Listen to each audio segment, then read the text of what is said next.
And people say, well, Bill, what do you know? You're a mechanical engineer. You're a kids show host. What do you know about evolution? And my answer is enough, okay? Are we alone? Now, the distances between stars are so fantastically huge. It's very unlikely that we'll fly to one. But we may very well hear a radio or light signal from them, detect them.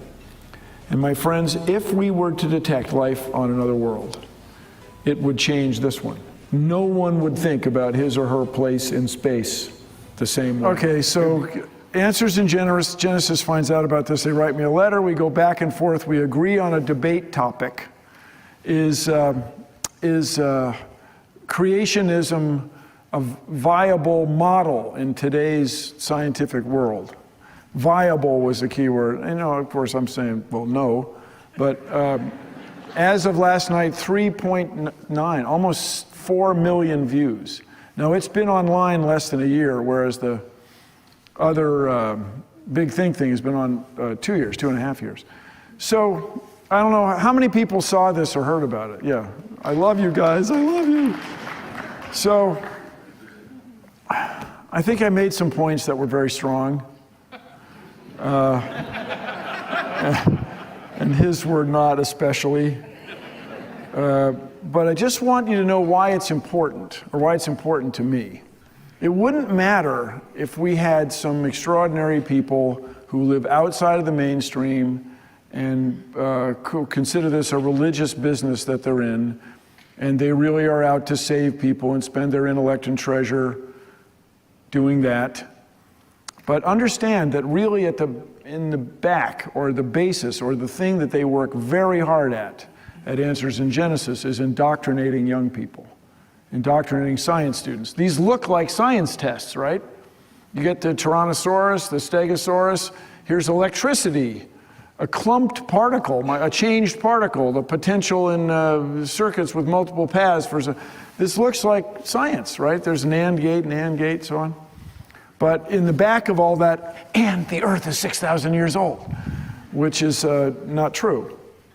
So just to give you an idea, this was a news story that ran in Cincinnati television just a few weeks ago, and they got this kid coming into he has a facility, a building there called the Creation Museum. Now, for me, a museum has artifacts, right? It has things from the past that you would that you go, wow, that's really the chair that Edwin Hubble was sitting in. Have you guys ever been to Mount Wilson? I was there, yeah, with a guy named Frank Jastrow, who's kind of a character. And yeah, Bill, the cell phones don't work very well here. There's a payphone over there, and I like Coke. There's a Coke machine, and that's the chair that Hubble was sitting when he discovered the Big Bang. Anyway, it's like, what did you say? What, dude? What did you say? That was quite a moment. It was the Science Guy show days. But in this museum, there are no artifacts. It's just robots and stuff. You may not have known that ancient dinosaurs were all vegetarians until 6,000 years ago. And so if you got a kid, look at his face. He's like excited. Wow, that's really cool. My parents believe this. This is really great. But it turns out it's really not right. But the next day, all over the internet, the electric internet the kids use, was this picture. And just to tell you, this is from Tennessee, but it's just it's not far south of where, I mean, if you really wanted to go, it's no trouble to get there from this county. And just look at this car. It's a family vehicle, and it has a clear depiction of, they got a lot of Bible quotes, but they also, it's probably, for kids and soccer moms and stuff like that. So when you're raising children with this, that's when I claim it's not in anybody's best interest. Because we're going to have serious problems in the coming decades with climate change, and we need as many scientifically literate voters as possible. Scientifically literate citizens, and especially engineers, to change the world. So the whole thing was really crystallized for me by a question that came from the audience. What, if anything, would ever change your mind?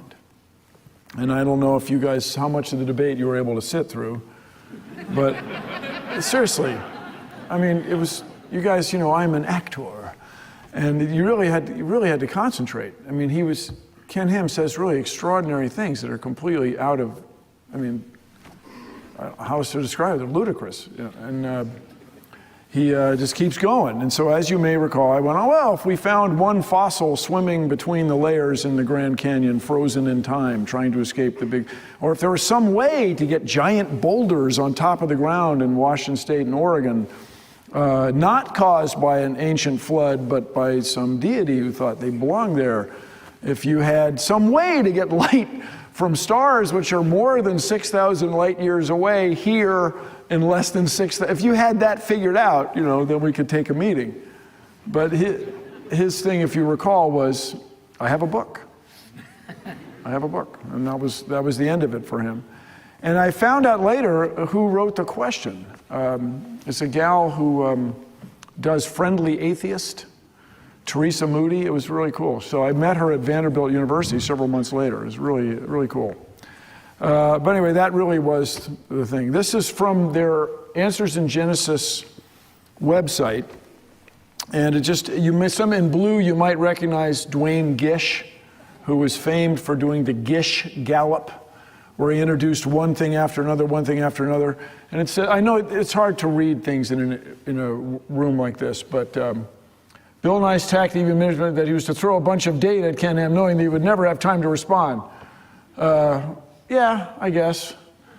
It wasn't really a bunch of data. It was sort of a series of arguments that, you know, if you have a snow cycle and a summer cycle every year in, say, Greenland, so you get a layer of ice, and there are over 600,000 layers of ice. Then in 6,000 years, you need 170 snow winter cycles, which didn't happen. Somebody would have noticed that, you know. But the one that, my favorite one here is elephant hurling. Bill Nye's debate strategy was nothing more than elephant hurling. Okay, is there anybody from South Africa? I have spent time on television, I admit, really close to elephants. I just don't see how I would hurl them. So I'm going to write to him and ask him what that's about. Then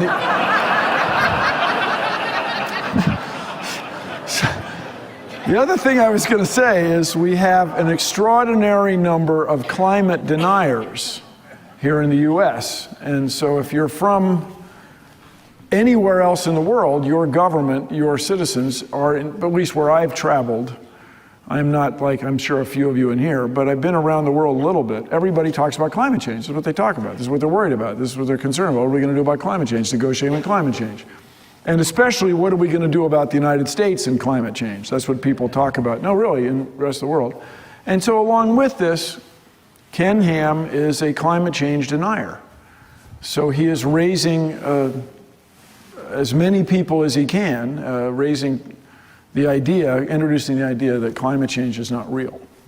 And so this is dangerous. I mean, it wouldn't, at some point, I admit, I thought it was charming that these guys can live their lives using this extraordinary technology, but completely out of touch with how it all got here. But he's actually, you know, this is leaving the world worse than you found it. Evidence does not care what a doctrine needs it to say. Radiometric dating puts Earth at about 4.54 billion years old. NASA's cosmic background data points to a universe about 13.8 billion years old. Ice cores, tree rings, corals, ocean sediments, and fossils all point to deep time. Genesis 1 also places plants before the sun, which clashes with photosynthesis and star formation. So I just want to talk some more about me. I go back. I just want to point out that I go back with climate change over 20 years. I've been talking about climate change for over 20 years. And, but Bill, it's still a problem. You failed. I know. I have. But just for the record, I go back a long way on this. Now, Ken Ham, this is back when, you know, Pierce Morgan, if you remember this guy, He was a very well-respected newscaster from Britain who has a real British accent. And he was taken off the air because he would not stop talking about gun violence in the United States. He just wouldn't let go. Anyway, but before that, I was on his show right after the debate, and this is the moment where Ken Ham denying climate change after Pierce Morgan asked him about it, and I just like this one freeze frame where he goes, actually, I got to tell you, you're denying what you're already denying. So it just got to stop you right there. And that night, it snowed like crazy in Cincinnati, and we drove back to the hotel with a couple of Answers in Genesis security people, and they have the curly thing, the Secret Service earpiece in, and they did not say a word. We're an hour and a half in the car. They didn't say a word. Because they, can we say ass here? I kicked their boss's ass, and so they were there they were. So just keep in mind that we'll sit down in a minute, but the Answers in Genesis people have not let up. They have a lot of technology, huge Facebook presence, huge Twitter thing. I guess I haven't checked, but I'm sure they have Instagram, Snapchat, and all that going on. And they're advertising for a programmer. And there's a job opening, job number 109. Visual Studio, for those of you familiar with some software, familiar with Agile, Scrum, and Plus, experience with SQL servers 2008 and is a plus. Apply for this position, and when you do, you have to have a proven firmness in one's walk with Christ. Thessalonians, the heart of servant that works diligently and seeks to defer. Okay, just a couple things here. First of all, when in this debate, I'm not an expert on the Bible, as I'm sure you're aware, but it wasn't that flood and everything in the Old Testament? Wasn't that before Jesus showed up? I mean, he keeps tying that in. I mean, just let me say theologically. But the other thing is they very much hope to get tax dollars from Kentucky, the Commonwealth of Kentucky, to support their Ark Park, which is the new museum, and a new facility. It's going to be a replica of Noah's Ark. Yeah, sure. You can buy a plank and stuff, and so they will be taking tax credit from the Commonwealth. And along with this, here's a clearly religious message. You cannot be gay, you cannot be homosexual, and apply for a job there. So this is, to us on the outside, a clear violation of the Constitution. And so you'd expect it to get, short shrift, but they are pushing forward. They are not letting up, man. They really believe that they have the right idea. And so the billboards are up on the main freeway around Cincinnati. Thank God you can't sink the ship. And they're fighting the fight. They put this, in other words, they're spending the dollars from their constituents or parishioners or from the ministry members to put up billboards like this. Here in the United States, where people invent iPhones and make 787s and get Nobel Prizes in chemistry, we got these guys doing this. It really is a remarkable thing. And to those of you who might not be from the U.S., I don't get it either. So anyway, this is from their website just a couple days ago. And they believe what they have is pitching everybody else in the world as their enemy. So to this end, I was writing a book about climate change for St. Martin's Press, which is, I'm just telling you, it's a real company. Like, it's not Bill just messing around with his HP printer. It's like a real company. I'm writing a book about climate change. And after that debate, which I thought would be, you guys, seriously, I thought it'd be a college gig, which I enjoy. I thought I'd go to college, a campus, we'd do some tweeting, it'd be fun. A few people would show up and then we'd move on. It's got 4 million views, and the thing that led to it, 7 million views. And so the publisher insisted that I change what I was doing. And so I wrote it in last spring. And look at this guy, man. he will mess you up, all right? Just like, he's serious. I don't know, not really sure how we got that picture. It was in his photography studio in New York City. Anyway, along this line, you guys, I don't want you to feel ripped off, okay, for those of you who bought my book. I used to work on a drawing board. I used to have a job, all right? I used to be a productive member of society. And I made sketches for the book. And I thought they would hire like real, sketch person, woman, guy, person. But no, we'll just put them in just like that. Whoa, okay. So anyway, for you controversy buffs, I have decided that the viruses deserve their own domain of life. And I'm sure there's a few of you in here who are going to get in a fist fight with me about this but whatever it is, the viruses I don't think are concerned with how we rig them up. But the importance of this can't be, not the virus, but the importance of evolution can't be overstated. And people say, well, Bill, what do you know? You're a mechanical engineer. You're a kids show host. What do you know about evolution? And my answer is enough, okay? What's in the book, it's a primer. It's a primer on evolution. And it's these fundamental ideas that I feel everybody should know about. And when it comes to things that affect public health especially, I just want to remind you all that Ebola is a result of evolution. We would not be dealing with this if viruses and bacteria didn't change with time. Public health destroys religious literalism in real time. The CDC updates flu vaccines because viruses mutate and drift. Antibiotic resistance kills at least 1.27 million people worldwide each year because bacteria adapt, survive, and spread. Hospitals track evolution every day to keep people alive. The IPCC says human activity has unequivocally caused global warming. When religion trains people to distrust science, it becomes more than wrong. It becomes reckless. So, and this gets to a couple of your chapters that you sort of went out on the edge here on cloning. You're skeptical of GMOs. Well, cloning, you're skeptical I claim of. there's evolutionary reasons to avoid cloning, especially my own boss. And I start this like so many trains of thought with me. This starts with sex.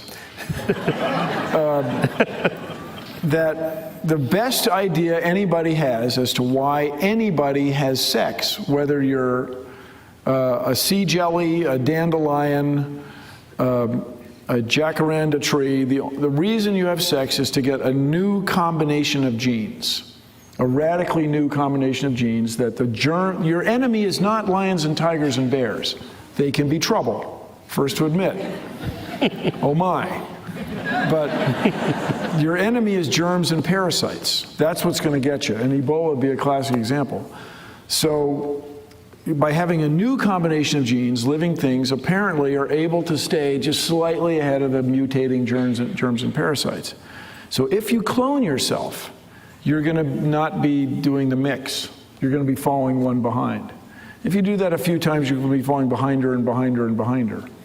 And then you're going to show up at the emergency room, and the rest of us have to pay for your rehydration and resuscitation machine because you got some germs that the rest of us already dealt with. But do you think people really want to clone themselves, or is it more just the technology can be used to produce organs in a petri dish? Well, that's a whole nother. Yes. Ha ha ha, Mr. Sherman. Dr. Sherman. No, I'm a huge fan. The trouble is, historically and quite reasonably, they use the same word, cloning, for replacing stem cells in an egg. I mean, to me, what would be better? Getting a titanium hip, like some people have? Oh, you. Yeah. From a lot of bicycling. Or having your own stem cells grow you a new hip. Thing is that they're done the same way. You, at least mechanically, you poke this crazy thin pipette into the ovum and that DNA out and put the other DNA in. And it's called fusing. And so you know, there's a time when a fertilized egg is 160 stem cells or so before they've differentiated. And so if you could find a way to induce those to make you a new hip, it would be just cool. And I went to Hans Kiersted's lab. This is the neuroscientist surfer. And he breaks, I mean, it's a little creepy, but it is what they do in medicine. He breaks the backs of the rats with this precision rat backbreaker gizmo. Injects them with stem cells, gives them don't reject my cells drugs, conventional organ drugs. And in a few weeks, the rats are walking around. It's really amazing. And then, not to creep you out, they sacrifice the animals and then take, you know, tissue samples really thin, and you can see where the nerves have grown back together. So this is where science and ethics have to take a meeting. But why say you're against cloning or whatever? Because very few people would really just clone themselves. Oh, no, it's a charming thing. I just watched a commercial yesterday where she's got 4 copies of herself and they're all doing stuff at the same time. Yeah, but it's really difficult. Yeah, and how many times have people said, Michael, you ought to clone yourself so we get this magazine out faster? Yeah, how many times have they said that to you? None. They say it to me. Well, not they don't say me to get your magazine out, but to get... But it's a little bit like the same thing about GMOs.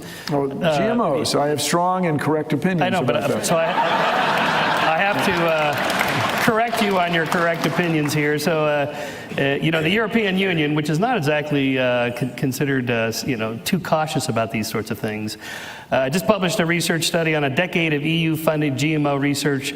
The main conclusion to be drawn from the efforts of more than 130 research projects covering a period of more than 25 years of research and involving more than 500 independent research groups is that biotechnology, and in particular GMOs, are not per se more risky than, for example, conventional plant breeding technologies. I just published that in my latest column of Scientific American because I'm pro-GMOs. I mean... I'm kind of pro-GMOs. Kind of. Kind of. Well, here's my claim. Okay. And you can refute your brains out. Now, there were 2 numbers in there. One was 10 years. One was 25 years. Yes. Okay. So, first of all, when you modify an organism, and let's say it's corn, you know exactly what you're doing to the corn. I buy that. I am sure I have eaten, compared to the rest of you, I've eaten a lot more popcorn, modified popcorn than any of you. I'll take you on. Because I have a popcorn problem. With the peanut butter on it, or what? Yeah. I'm right there. But my claim is that in 10 years, or in the typical testing is 3 years, sometimes 4 years.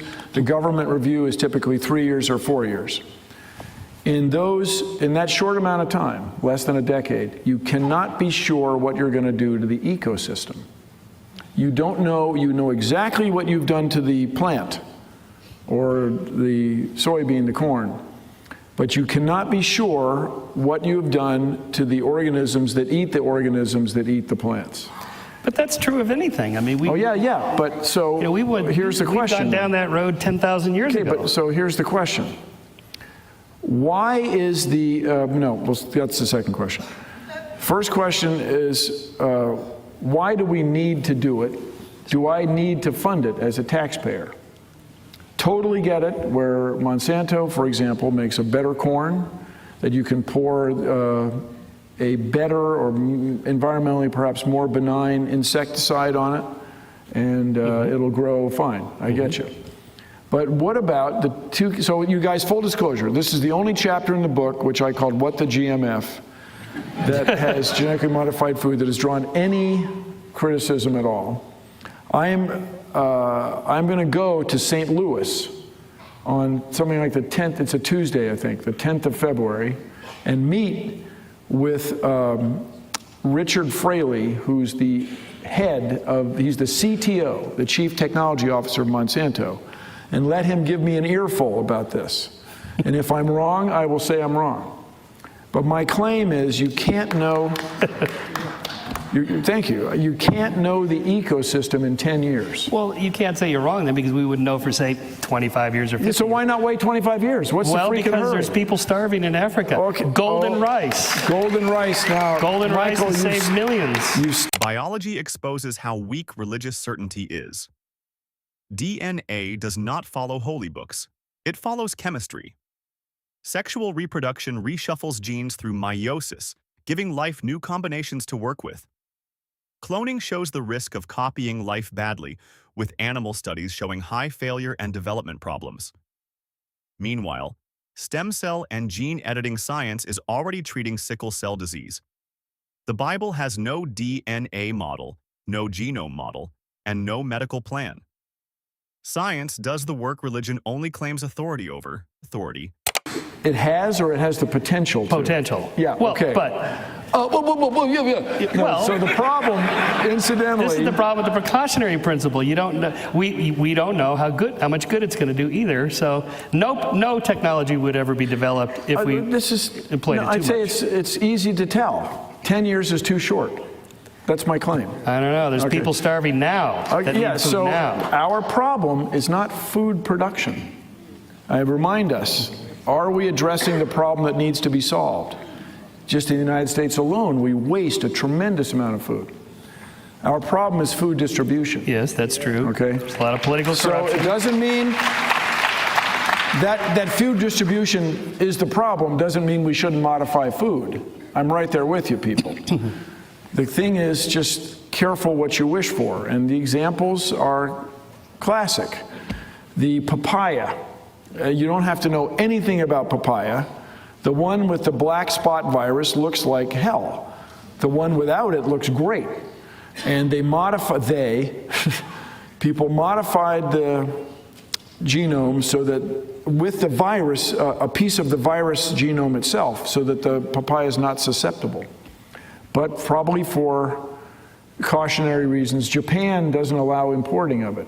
So this has affected the economics, of papaya production. All right, then the other one is the monarch butterflies. All right, now the monarch butterflies. They, like so many of us, love milkweed. And by spring, the classic stuff is Roundup, which has a name, glycol. Does anybody know the name? Help. Glyphosate. Glyphosate. That doesn't quite, I didn't say it right. It's a GLY word, and it's important. Glyphosate. And it works great. You can spray it on the field, kills a lot of the green plants, the corn will come anyway, but it also accidentally kills milkweed. So in certain areas, the monarch butterfly population was decimated. And I don't know if you've ever seen monarch butterflies. First of all, they're gorgeous. But the other thing about them, it's crazy. They fly from almost Canada to Mexico. These are little butterflies. And I am just fascinated with them. I'll tell you, I'm a mechanical engineer. I did a lot, like so many people. I did so much fluid mechanics. I have watched butterflies fly upwind. It's cool. They exploit the boundary layer where the air is moving very slowly near the ground. That's just crazy. And then if you've ever been to a monarch butterfly landing zone, like Monterey Bay has a big park there, they're just look around at the number of human heads in here. Imagine 1 million of those are butterflies. I mean, it's just crazy. So they're beautiful. And so to accidentally kill them was an oversight. How are we doing this? By putting Roundup on the milkweed. Oh, I see. Yeah. Okay, all right. And so the reason you put Roundup on the milkweed is because you modified the corn to accept Roundup, to live through Roundup. Totally unintended consequence. But that's true for everything. Okay, so of course, yes. my claim so you got to is pick and choose which. My claim is 4 years and 4 years is not enough. Yeah, okay. That's my claim. Well, and you'll find out when the monoculture of Iowa is suddenly ravaged by a new corn borer, European corn borer, which was an invasive species, which has now been controlled by modifying the corn with the Bacillus thuringiensis bacterium, which makes the corn borer crystallize. His or her digestive tract solidifies and they die. They starve to death. but their corn borer is screwing it. So, and then what's happened, you get, and this is a separate issue, I'm the first to admit, a separate issue. Get on a separate treadmill of a new type of insecticide, a new type of plant, a new type of insecticide. And another unintended consequence is individual farmers have sold out, and it's become this tendency to have monoculture, that is to say one type of plant over enormous areas.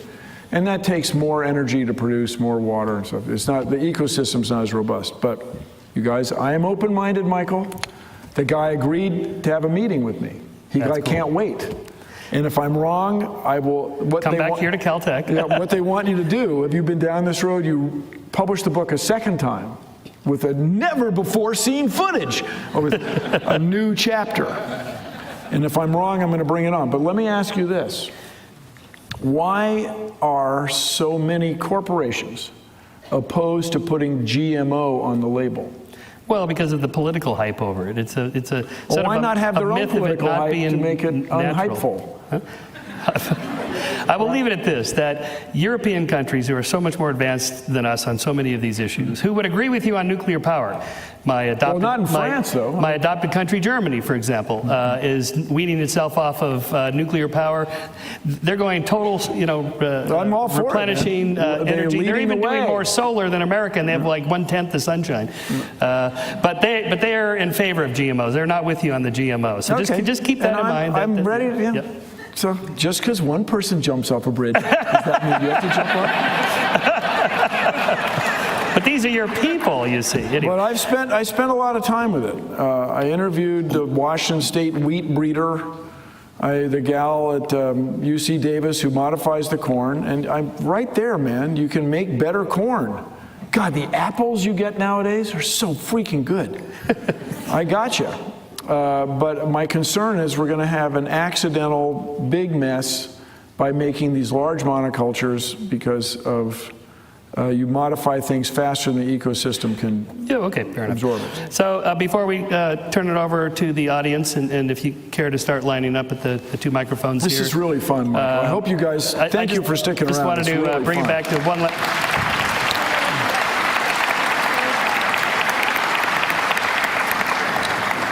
We'll bring it back to where we began with Carl Sagan, and you end your book talking about extraterrestrial intelligence, and are you optimistic for the future of human civilization, and will we contact the aliens?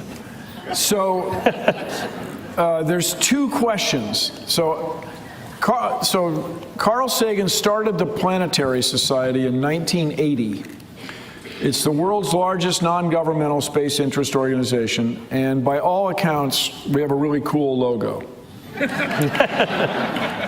So I like to say we do three things. We educate. We have award-winning bloggers and journalists. Emily Lochtewala, Matt Kaplan's here, Jason Davis. We have guys who really give the real information about what's going on in space exploration. Then we create. We have programs around the world we really are studying ways to deflect an asteroid. That's like a real problem. And maybe one of the reasons we've never heard from another civilization is you have to pass the asteroid test. If you don't have a space program when you detect an asteroid, you go the way of the ancient dinosaurs. And then it's like, let's see, on a PC, I think it's Control-Alt-Delete. Is that right? On a Mac, it's wipe. There's a wipe command. Are you sure? Wipe. It would just take it all out. And then the third thing we do is we advocate. So I go to Washington, D.C. from time to time. We have a guy, Casey Dreyer, who's our political analyst, and he's been 8 times this year. And he schmoozes, he interacts with congressmen and women and their staffs, to encourage them to fund space exploration. And I'll just give you an example. Religious thinking fails when real-world risk needs evidence, not certainty. UNEP reports over 1 billion meals are wasted every day, so hunger is also a policy and distribution failure. The National Academies reviewed nearly 900 studies and found no clear added human health risk from genetically engineered crops. NASA's DART mission actually changed an asteroid's orbit. Science tests, measures, and corrects itself. Faith demands trust first and proof later. That is a dangerous way to run the world. Adam Schiff, who's a local guy, He's our guy here. he's our guy, supports a mission to Europa. Europa is a moon of Jupiter that's twice as much seawater as the Earth. And then John Culberson is from Texas, who, as near as I can tell, is a devout Christian who believes that he is on Earth to find life on Europa. And he's a character. He's the coolest guy. I just love him. Anyway, I love them both. But anyway, this is where it brings the blues and the reds together in a way like nothing else does. And what we want to do with the Planetary Society, and did I mention the big announcement tomorrow in the New York Times, embargoed right now? What we want to do with the Planetary Society is answer these two questions. And if you meet people that say, I've never answered these questions, asked these questions, they're lying. Where did we come from? Where did we come from? How did we all get here? And that's what this book's about, is how did we all get here? And then the other thing is, are we alone in the universe? Are we alone? Now, the distances between stars are so fantastically huge. It's very unlikely that we'll fly to one. But we may very well hear a radio or light signal from them, detect them. And my friends, if we were to detect life on another world, it would change this one. No one would think about his or her place in space the same way. It would be like Copernicus or Galileo. It would change everything. And it would not be an individual doing it. It would be a society who thought this was a worthy use of our intellect and treasure. A science-based society. A science thing. Yes. Would you say thing? Science? Science thing is a good. Science thing. If we discovered fossil microbes on Mars, let alone something still alive on Mars, it would change the world. Does it have DNA? Is it turned out that Mars was where life started and it got hit with an impactor and we're all descendants of Martians? Are there, you know, when you go to Europa, they say it's 4.5 billion years old with seawater. Are there Europanians swimming around down there talking about, you know, algebra? Like, who knows? You know, Sagan used to make this point that those big questions, anytime before us, before our generation, they didn't have the technology to answer the question. And anybody in the future, 100 years from now, they'll have the answers to those questions. We're the ones that get to We're try to living answer. right there. Right there. So the 2020 rover will land on Mars in 2021. It'll leave it might be 2022, depends what time of year it wants. You can only go every 26 months to Mars, Earth-Mars thing. And then who knows what it'll discover. It'll be the caching rover. So what we at the Planetary Society, then I'll wrap it up. We advocate for $1.5 billion for planetary science. So if you ask people what they think the budget for NASA is, and I mention NASA because it's still the world's largest space agency, by a factor of about 3. NASA budget, many people will say, is 10% of the US, but no, it's 0.4%. And planetary science at $1.5 billion, if we could get it up to $1.5 billion, would be 9%. So it'd be 9% of 0.4%. Anyone? 0.36, I think, 36%. I mean 0.036. And so it is interesting to note, is anybody from Canada here? I carry all the time the Canadian $5 bill, which celebrates their space program, the space station, and an astronaut in a suit, whom we presume is Chris Hadfield, walking around there. And it's just an interesting thing that we take it for granted here in the U.S. that things are going to get done in space. We all have our global positioning system. We complain when the weather report's off 18 minutes. And all that comes from space. And so what we want to do is advocate for space exploration so that we can, dare I say it, change the world. Let's hear it for Bill Nye. Thank you, guys. Thank you. Thank you. Thank you. All right, Michael, lead on. All right, we'll take a few and minutes I'll try for to questions. tighten it up. I'll try to tighten it up here. No speeches, quick question, and let him rifle through answers. Go ahead, ma'am. Thank you. Bill Nye, I want to ask you a question regarding GMOs. But first of all, I want to tell you that I got... Can you tip the microphone down towards your head? I got stuck living in a small town in Missouri in the Bible Belt.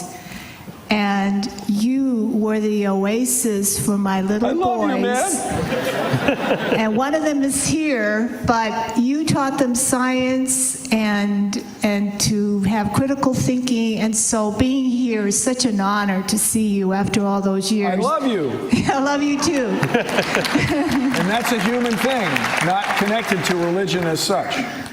Also, your Ken Ham debate was exceptional. I've seen many of them, Bring it but on. you really did a Hire great this job. woman. Yeah. My question on GMOs is this. I used to work as quality assurance for Monsanto, and I did the molecular studies for plants, GMOs. I ended up resigning from that position. I'm not going to tell you why. You'd have to kill us. No, I will get killed. But you made a statement regarding that we know what happens when genes are inserted into the plants. Well, you can know the gene sequence, right? Well, when I was doing it, or studying or examining those studies, because they had to go through quality assurance to be approved, they didn't. It was a process where a gun with gold dust was used to inject these genes wildly into the plant. And because genes are interactive, they have communities, and some suppress, and now we know with epigenetics there are operator genes and all kinds of stuff that is working on a different level. They really didn't know what was landing where. It was just the outcome. So is there a question? The question is, when you made the statement that we know what is going on. Oh, I see. Oh, has that changed through 2003? Do you know specifically? The gene sequencing machines over the last 10, 12 years, they've come a long way. So Monsanto is using that, you think? Oh, yeah. Oh, gosh, they got gene sequencing out the yin-yang, of yang-yang of yin. Okay. But, and as I say, when I say know the organism, I mean to a, few orders of magnitude, accuracy, you know what you got. I agree with you, but you don't really know everything. At that time, they didn't, so that's what I wanted. You're just pointing it out, yeah. When you meet with the CEO in Chesterfield, Mr. Dr. Fraley, who's won a bunch of awards, big deal guy. Don't tell him about me, thanks. And just let me be specific, when you talk about genetically modified organisms, generally you mean taking a gene from one species, separated over geologic timescales, and putting it in this species, that species into this species. George Washington and those guys were taking pollen from one plant and shaking it onto the eggs of another. I mean, I get it. That's sort of intra-species modification. We're talking about species separated over enormous timescales. And I'm not saying it's inherently a bad idea. I'm saying let's be careful. The most variance our tiny defense is a dodge. The small group that matters hits doctrine directly. 1 Timothy 3:16 is a perfect example. The KJV says, God was manifest in the flesh, but the ESV footnote says the Greek reads, who, while some manuscripts say God. John 1:18 also has a manuscript split between the only Son and a stronger Jesus is God wording. Mark 1:1 even has manuscripts that omit the Son of God. That is Christology being shaped by manuscript decisions, not a perfect book falling from heaven. Okay. Yes. Thank you for being here. Very quick question on the GMO. I want to take you back to when you said that why don't corporations respond and put out information? And they do. In response. I mean, yeah. They do indeed. But they suppress putting GMOs on labels for food and store shelves. Right. That's for sure. And my question to you would be, and my question to you is very simple. Would you be opposed to putting labels on vaccines that say may cause autism? Oh, yeah. Yes. Absolutely. They're the same thing, aren't they? No, not to us on this side of it. Sorry. Yeah. Not to, in the skeptical community. No, right. sorry. It the seems to scientific me- evidence against that's overwhelming. Sorry, man. But the perspective of the American people about what GMO means is badly confused scientifically, so putting the label on, wouldn't that be miscommunicating an idea really badly? No. The difference is it doesn't say may contain GMOs. It says contains GMOs. But when Contains that not- communicates something more than that, and Okay. when you know that, that's the problem. That's my point, and that's all I'm saying. Okay, I can't, yeah, you may See be what right. happens when you write something controversial? Oh, Yeah, boy. it's cool, I think it's good. Okay, And yes, as sir. I say, I may be wrong. Oh, tip it back up, party on, man, take control. So grab it and tip it back towards you. It's good like friction, that. it's manageable. Okay, go for it. Go ahead. No, it's all right. Go ahead. This is the bones light up, yeah. As a kid, I used to do that a lot. It was a fun show. Anyway, you mentioned that having a pretty accent can help you influence people. Well, it's not the my question. claim is, I'm not sure people in Kentucky would have embraced Ken Ham in the same way if he didn't have an Australian accent. Okay. He made reference to it in the first paragraph of his thing there. Go ahead. Well, I think, yeah, that sounds true. But I'm saying that progressives can't really recruit James Bond-looking, sounding people to run for office in the States. So you want me to run for office? Please do. Anyway. My question is, it seems like conservatives really get their feet wet in nourishing the next generation of political leaders. Do you think that secular people do the same thing, or at least the secular elite do the same thing, or should they do the same thing? I mean, should secular people run for office? No, should powerful people who are secular help nourish the next generation of secular leaders? Well, or I are mean, they doing that? Everybody's got to do what he or she is comfortable with, right? Michael, have you That's right. tried Well, promoting? Well, I'm sorry. I'm sorry to interrupt, but I mean, that's what religious people say often. You know, I'm not comfortable teaching creationism to. So what are you saying? I'm saying, That everybody in here has an obligation to go out and... no, is there an institutional deficit of powerful secular people helping to nurture the... Yeah, I see where he's going with it. Okay, first of all, having a secular government simply means religion has nothing to do with the government. You could be personally religious as much as you want, as long as has nothing to do with how you vote. That's all it means to be a secular government. So I think what he's really asking is more out-and-out atheists, agnostics, whatever, running for office, because, in fact, people's religious beliefs do influence how they vote. So that's really what he's getting at. But let's keep it rolling there. Thank you very much for coming. Appreciate it. This might just be a clarification on the previous question about GMO labeling. And that would be, would you not agree that the moment that GMO labeling is mandatory and enforced, that the argument would go from, well, why don't they want GMO labeling? You got to think about it, to, oh my gosh, they're labeled for a reason. There's something bad with them. I think that was more of a clarification on that question. Yeah, I totally follow you guys. I would agree that the general public is going to look at that and they're going to think, well, there's something wrong with those are bad, and it's kind of needless. Or What would you will say? 5 years go by and everybody buys, it might say interspecies GMO. 5 years go by, everybody buys it and everybody's fine, and then the controversy goes away. It could go the other way, right? That's right. Right? Okay. As I say, I eat all the freaking popcorn. Hi, thank you for taking my question. I grew up watching your show, and I just recently watched the episode on evolution, and it made me really upset to realize that an episode like that would kind of be a touchy subject now for some parents. Oh, you guys, in 1994, got a call from PBS. This is really a real true fact, not a false fact. Which at that time was, I guess still is in Northern Virginia, in Fairfax, whatever. Be sure to say that evolution is only a theory. And I just slammed. No, sorry, lady. No. Sorry, go ahead, please. Well, that answers my question. I was wondering if there was any worry about that on the show. Well, this is another advantage of being in Seattle. Seriously, just being a little off the beaten path. We just did it. And if I had it to do again, I would do it a lot better. We had limited resources back then. So was there any turning point between then and now that made it such a touchy subject? Or have you just seen the same? I don't know, Michael. So it's seriously. When I was young, has there been like a turning point? there's been this anti-science conservatism that has taken place over the last 20 years. I think that's why maybe most of you are here. And where it comes from is not clear because Well, you can say politics, but that's a big thing. Oh, the earth. That's European why. countries Yeah. are super political. It's the religious influence that's causing the problem. The percentages that 40% of Americans who don't accept evolution has been pretty stable.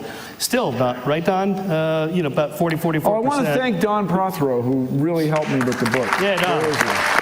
It's on. Yes, thank you. So vigilant we must be. Go ahead. Thank you.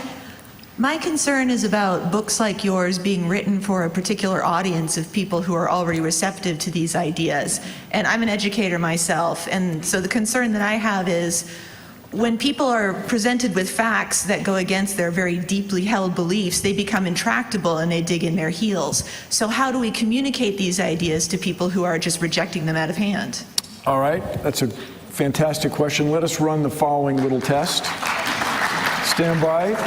How many people are, what can we say, let's say atheist or agnostic here? How many of you were brought up, in a religion? Wow. And so it's about the same number, right? Pretty Visually, close, yeah. So my belief is, wait a minute. What I think is, you don't change like that. You got to be exposed to secular ideas, to agnostic, atheistic ideas for a long time, for years. And it's got to steep. It's just like skepticism with regard to ghosts and angels and the connection between autism and vaccines. It's got to steep. You got to think it over. And so along that line, in my book, and by the way, there's 20 books in a carton, if you have friends. I did it, people describe it like you used, say, breezy style. I didn't say that one, but yeah. That would be one of them. Yeah. Is I talk in many passages in the book are based on my own experience. I remember the time I met Ivan the gorilla. No, you don't. Yes, I do. Actually, yes, I do. And so I wrote it in that way to engage people. So what I will say again, the longest journey starts with a single step. So I wrote the book. That's good. That's really good. Chevy, attribution, Chevy Chase. Oh, no, I'm sorry, it was Kevin Nealon. I meant Kevin Nealon. Kevin Nealon. I wrote this book trying to engage people, and it was #1 on Amazon.com's Creationist bestseller list. And I mention it because creationists are interested in it. They're reading it, and I think the opportunity is with young people, the future. Once somebody's entrenched in his or her idea about the origin of the world and creation myths or where we all came from myths, and we have one, ours is a little more reasonable to me. It sits with you. It takes a long time. So you can want to blow your brains out, or you can chip away at the problem. And so I believe I'm chipping away. That's a great question. The phrase "only a theory" is one of religion's favorite tricks. In science, a theory is not a guess. It is an explanation backed by repeated evidence like germs, gravity, and evolution. The World Health Organization reviewed vaccine autism studies again and found no causal link. AP reported that 37% of U.S. adults still accept a young Earth creationist view. That is the damage. Religion teaches certainty before evidence, then calls doubt dangerous. Science calls doubt the starting point. So here's the question. If God wanted one clear, perfect message, why did it come through anonymous authors, disputed books, copied manuscripts, fake letters, and centuries of debate? Comment your thoughts below, and don't forget to like and subscribe.